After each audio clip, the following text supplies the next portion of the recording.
This video is about not supported special characters in file and folder names.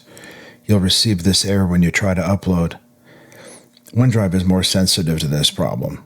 It's well documented on the internet. So there we have a file with a special character in it.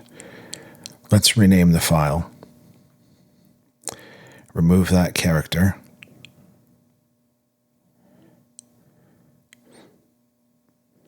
Now let's drag and drop it over and see what happens.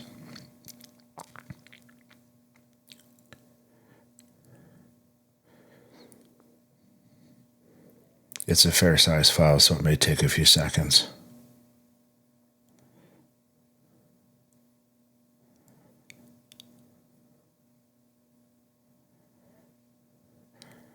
I'll post a document in the description about the illegal characters, just so you have that for reference.